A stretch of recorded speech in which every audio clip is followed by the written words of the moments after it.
Hello, and welcome to another episode of Riding in Cars with Books. I'm Jaclyn. And I'm Phillip.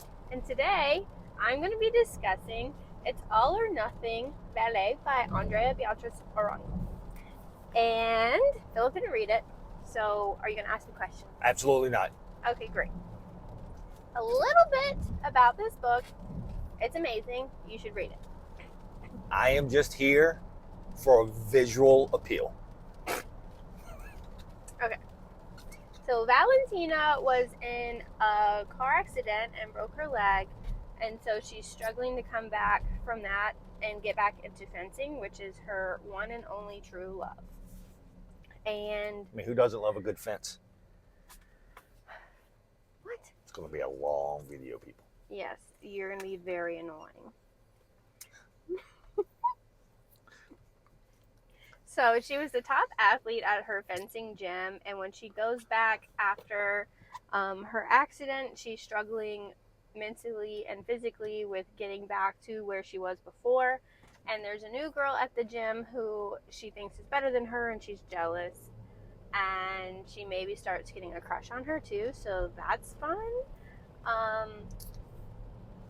All the feels. But yeah, it's basically about the struggle with either I'm going to be really good at fencing or I'm going to have nothing in my life. Like, she doesn't have a backup plan, nothing to fall back on. She doesn't have any other hobbies. She has a really good relationship with her brother, Manu. I'm sorry if I'm saying these names wrong. And he has lots of hobbies, like art, and he tries to get her to, like, do coloring to ease her mind, and she's like, I don't want to color, I just want to fence. So she thinks she's just a one-trick pony. Yeah. Like, she's only got one thing in her life, and that's it. Yeah, she's very strong-willed and wants to just push through it. Like, she doesn't want to use her cane because she doesn't want people to make fun of her. And How old is she? What's the... 11-ish. Oh, wow. I don't remember. So she's real young. Yeah. Okay. I think. Does it say how old she is? These are just questions that I have. I'm just going to ask. I'm just going to say 11, 12, 13. I don't know. I already forgot. Don't hate me. Which means she's high-functioning and smart. She's very smart. Yeah. So she's hating on herself because she's smart. Yes, she's very Got it. smart. So that's a little bit about her. Do you have any questions for me? Dear, we've already said no. You need to talk about the book. Okay, so it's written in verse and is beautiful and sad. I cried a few times because I just wanted to hug her because I wanted her to get what she wanted, but maybe what she thought she wanted isn't what was best for her, right?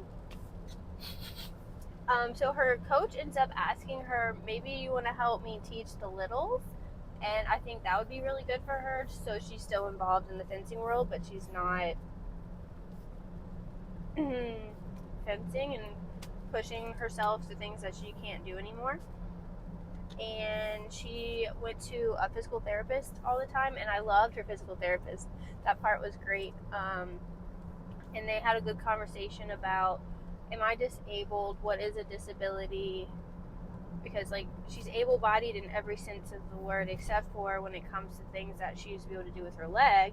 So she's like, I'm not disabled, but she is in the sense that she can't do things like she used to. And I liked what the PT said. Everyone is going to be disabled at some point in their life. So that was an interesting conversation and a lot to think about. And I really liked the friendship dynamics. There was a friend that it didn't really go into why really the friend ghosted her. It happened before the accident. She lost her friendship, and so after the accident she didn't think she'd be able to get that back. But then with the same friend or any friend? The same friend. Oh, gotcha. She ghosted her before the accident. She was being kind of mean, and then this other friend that she did have, Amanda, came back in her life, and they talked about things that weren't just related to fencing. So she did find a good friend again. So she had another outlet. Yeah, because, I mean, fencing was her whole life. And so her friend Stephanie was like, that's all you talk about. You only wanted to use me to get better at fencing, and then when the new girl comes, Myrka, she was good for her too because she was good at fencing, but she had other hobbies, like she liked robotics, and she started to realize, like by talking to her brother, like you can like more than one thing.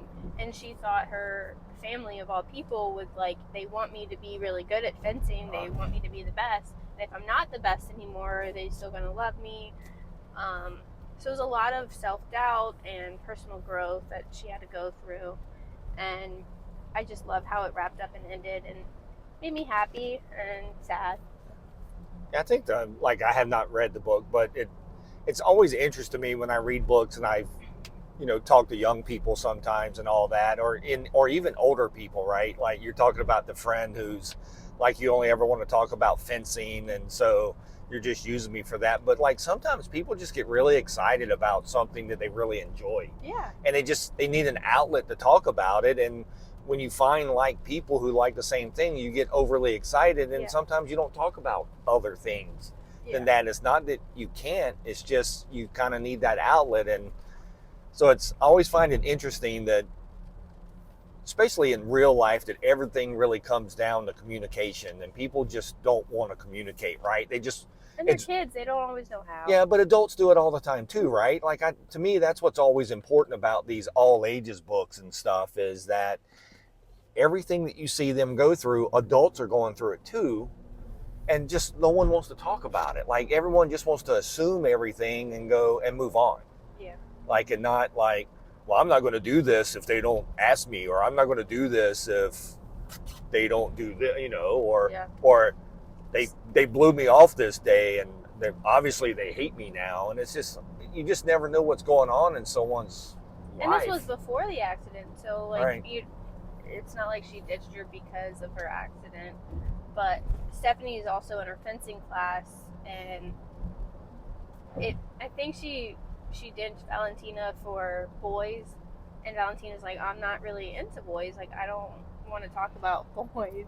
Right. And then when she met Myrka and she learned that she was queer, she was like, oh, maybe I am too, and that was like another thing they could have in common. Right. And so you said the whole book was written in verse? Yeah. So poems. So it's all, it's all wow. 3 of her books so far have been. And I don't know if I would say I have a favorite, because they've all been really, really, really good.